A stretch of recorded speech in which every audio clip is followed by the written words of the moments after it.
رب فرماتا ہے کہ انسان گھاٹے میں ہے، انسان گھاٹے میں ہے، اور انسان واقعی گھاٹے میں ہے۔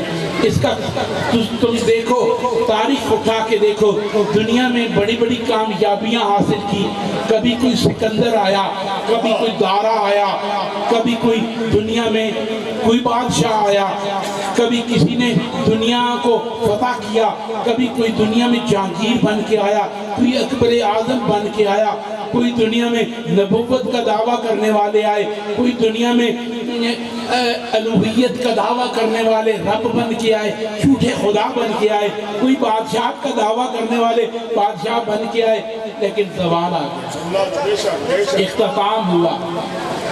لیکن رب کائنات فرماتا ہے لیکن وہ لوگ جو حق پہ قائم، حق پہ کون سی جماعت قائم رہی؟ وہ جو میرے نبی رحمت سید کونین کی بارگاہ سے وابستہ ہو گئی۔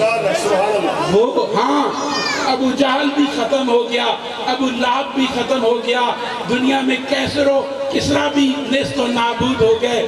وہ بادشاہ جن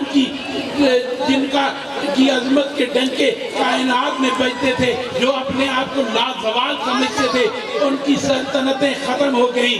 قائم رہا تو حق قائم رہا، قائم رہا تو صداقت قائم رہی، قائم رہی تو سچائی قائم رہی۔ وہ اگرچہ کسی کالے غلام کے حصے میں آئی جو بلال حبشی کے نام سے گیا، کبھی کسی فارس کے غلام سلیمان فارسی کے حق میں آئی، وہ فارس سے آیا، غلام ابن غلام بکتا بکاتا مدینہ کی وادی تک پہنچ گیا، لیکن حق پہ قائم ہوا۔ آج بھی سلمان فارسی کا نام قائم ہے، آج بھی بلال حبشی کا نام قائم ہے، آج بھی محمد عربی کے غلاموں کو لوگ جانتے ہیں۔ تاریخ گزر گئی، زمانے کے ادوار گزر گئے، دنیا کے بادشاہ نیست و نابود ہو گئے، دنیا میں صرف قائم رہے تو دنیا میں حق پہ چلنے والے حق پرست قائم رہے۔ دنیا میں یزید نیست و نابود ہو گیا، اس کی قبر تک کا کسی کو علم نہیں۔ ظاہری طور پہ فاتح تھا، لیکن فتح کس کی ہے؟ جس کا نام آج بھی زندہ ہے، وہ حسین ابن علی ہے، میرے آقا سید کونین کے نواسے ہیں۔ وہ حق پہ تھے، جنہوں نے حق پہ قائم رہے اور صبر کیا، وہی صداقت پہ ہیں، وہی سچائی پہ ہیں، وہی سیدھی راہ پہ ہیں، وہی ہدایت پہ ہیں۔ دوستان گرامی، دنیا میں اکبر نے شہرت حاصل کیا، بادشاہت کی، اور دنیا میں بڑا مقام پیدا کیا، لیکن نیست و نابود ہو گیا۔ آج اس کی قبر کا بھی علم نہیں، اس کو کوئی جانتا نہیں، پہچانتا نہیں۔ زندہ ہے، زندہ ہے تو مجدد علی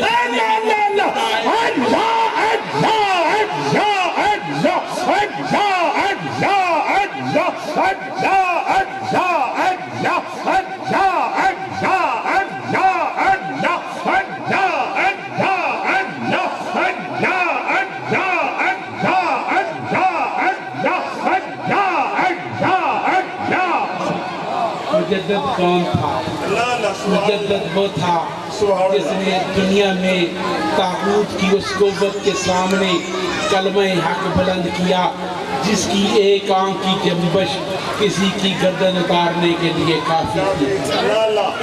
بڑے بڑے موسیٰ، بڑے بڑے مفتی، بڑے بڑے مستند علماء وہاں پہ گھٹنے ٹیک گئے، لیکن فاروقی سپوت نے اس وقت میرے آقا سید کونین کے اس پروردہ میرے آقا کریم کی بارگاہ سے فیض یافتہ فاروق اعظم کے اس بیٹے نے کلمہ حق کی، اس وقت نگہبانی کی اور اس وقت کلمہ حق بلند کیا، جب برے صغیر پاک و ہند میں دین کے چہرے کو مسخ کیا جا رہا تھا۔ اس دور میں جب دنیا میں اسلام کے نام پہ ایسے پردے چڑھ گئے تھے کہ دنیا میں حق و باطن میں سے کوئی فرق نہ محسوس کرتا، اس وقت اس طاغوت کی بربریت کی، ظلم و جبر کی، اس کٹا ٹوپ اندھیرے میں مجدد کی وہ ذات تھی جس نے روشنی کا خوبصورت چراغ جلایا۔ اگرچہ قوالیان کے قلعے میں بھی قید رہے، لیکن آج نام قائم ہے تو مجدد کا قائم ہے. اکبر کو لوگ حرص لالچ کا ایک تابوت کا ایک ثبوت سمجھتے ہیں, ان کو جھوٹ کا ایک استعارہ سمجھتے ہیں, لیکن صداقت کی بات ہوگی تو مجدد اعظم کی بات ہوگی, صداقت کی بات ہوگی تو امام عالی مقام کے کسی ثبوت کی بات ہوگی, صداقت کی بات ہوگی تو حضرت عمر فاروق کے کسی ثبوت کی بات ہوگی. آج بھی ہم حق اور باطن کی تمیز کے لیے ہمیشہ اکٹھے ہوتے ہیں کہ آئیں ہم بھی اپنے آپ کو درست کریں اور صحیح راہوں پہ لائیں. ہمارے اکابر نے ہدایت کی راہیں جو ہمیں بتلائی ہیں ان پہ عمل پیرا ہو. رب کائنات نے فرمایا انسان گھاٹے میں, انسان کی دنیا کے سودے دیکھو گھاٹے میں ہے.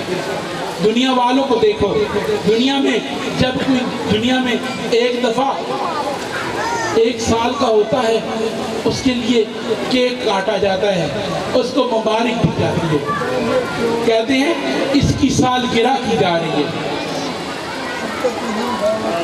اہل دانش کہتے ہیں یہ لمحہ فکریہ ہے کہ انسان کی زندگی 1 سال کٹ گئی ہے.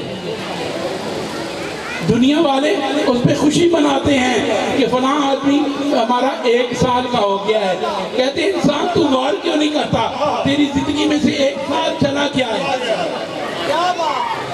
یہ جمع فکریہ ہے, انسان کی سوچ محدود ہے. رب کائنات نے انسان کو اسی لیے فرمایا کہ یہ خسارے میں جا رہا ہے. اگر فائدے والا سودا دیکھنا ہے تو کسی مجدد دامن کو تھام لو, کسی بابا فقیر محمد کو تھام لو, کسی داتا علی اجمیری کے در سے جڑ جاؤ, کسی معین الدین اجمیری کی بارگاہ سے وابستہ ہو جاؤ, کسی ذوق سے سمدانی کے دامن سے اپنے واسطوں کو جوڑ لو. جو اہل روحانیت ہیں, اہل معرفت ہیں, وہی رب کی اس کائنات کے بارے میں تمہیں اس زندگی کے معاملات کے بارے میں بہتر کچھ بتا سکتے ہیں, کچھ سکھا سکتے ہیں. دوستان گرامی, یہ اہل معرفت و تصوف کے سوا دنیا کو کوئی نہیں پہچان سکتا, دنیا کے بارے میں کوئی نہیں جان نہیں سکتا. میرے آقا سید کونین کا زمانہ تھا, میرے آقا کریم سید کونین تشریف فرما تھے, صحابہ بیٹھے تھے. اذا جاء نصر اللہ والفتح یہ نازل ہوئی, صحابہ بڑے خوش ہوئے, مبارکیں دینے لگے, سب خوش تھے کہ آج ہمارا دین مکمل ہو گیا ہے. ایک کونے میں ایک نبی کا غلام بیٹھا آنسو بہا رہا, ایک کونے میں میرے آقا سید کونین کا غلام بیٹھا آنسو بہا ہے. ایسا دیکھ تمہیں کیا ہوا؟ آج تو رب کائنات نے مبارک بات سنائی ہے کہ ہمارا دین مکمل ہو گیا ہے, ہمارے دین کی تکمیل ہو گئی ہے, تو تم کیوں رو رہے ہو؟ انہوں نے فرمایا کہ تم نہیں جانتے, میں جس خبر کو اس میں پا رہا ہوں وہ تم نہیں پہچان سکتے.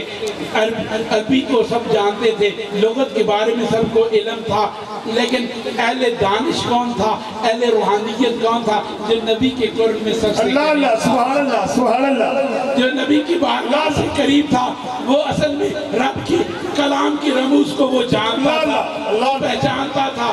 دوستان گرامی, اس سے معلوم ہوا کہ دین کی حقیقت کو جاننا ہے, دین کو سمجھنا ہے تو ہمیں اہل ذکر کے پاس جانا پڑے گا, اہل معرفت کی راہ کو اپنانا پڑے گا.